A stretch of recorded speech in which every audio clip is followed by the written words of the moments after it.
Ciao Maris, mia figlia studia all'università a Roma, l'Università di Tor Vergata. It's nice to have a question from Italy. Hello and thank you.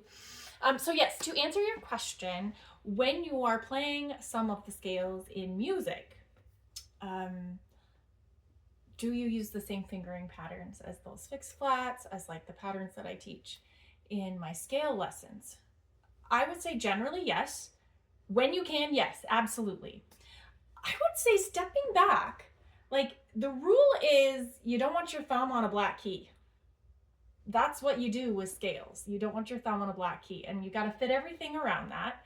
And when you're playing in actual music, sometimes the scale starts in the middle. Sometimes the scale has a little turnaround in it somewhere, or the melody kind of jumps into the scale and then leaves the scale. And so it's not necessarily going to be as clean as the scale exercises that you do. But if you can use those standard fingerings, do it. And then you have to accommodate just on a case by case basis for the situations where you can't, in order to figure out how we can play it smoothly without any hiccups or bumps, how we can get from the scale to the melody or wherever we're going after the scale, with a nice smooth transition through the fingering. So we make these decisions really kind of individually. And then there are also like fingering choices that a lot of editors will make that are based on the sort of like emphasis or articulation that they want you to have.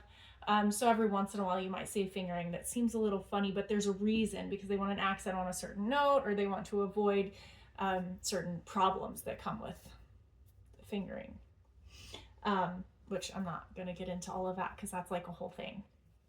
But anyway, so yes, try and use the fixed flat fingerings as they are, but it really depends on what song you're playing. So I wanted to do a little example. We have a very famous Mozart sonata. You may know this one.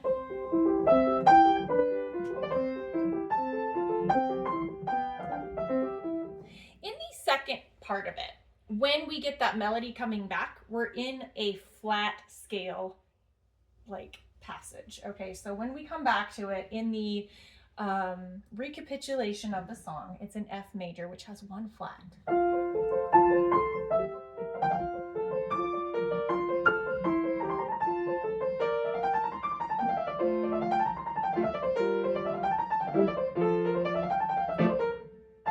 Okay, so for that passage, we have a bunch of noodling up and down, a bunch of scales up and down with one flat. And on the fixed flat fingerings, we kind of taught the principle that like B flat is where your fourth finger goes for the right hand. Am I doing that when I play this scale passage? Good question. I am when it works, but we're not starting the scale at the bottom and going up to the top in order. We're kind of going like a little bit up, a little bit down, a little bit up, a little bit more down, a little bit up, a little bit more down. So the pattern of this scale is not even. It's like, I think it's like 8 notes up and 9 notes down or something like that.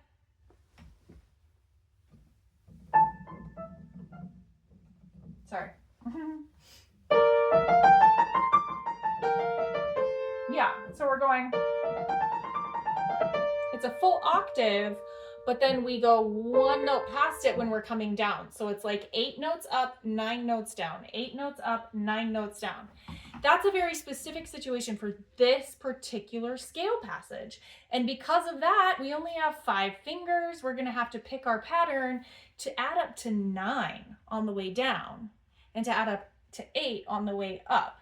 Does that make sense? So it's a specific situation. We're going to make our fingering choices based on what we're doing in this passage.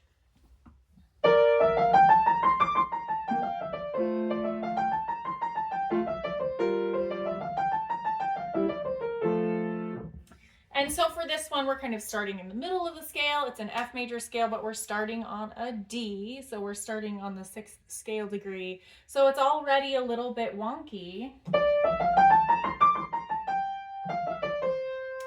And so, no, we're actually not keeping to that pattern of having the 4th finger on the B flat.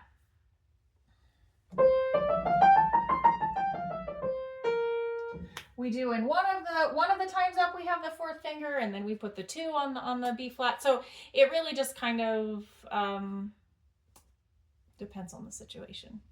I don't know if that helps to answer your question or just makes you feel a little more confused, but please give me your feedback. And I'm so excited to hear from you in Italy. I speak Italian. I don't really use it much on my YouTube channel, but it's really fun to just hear a little bit from my favorite country in the world. Arrivederci, ciao, grazie.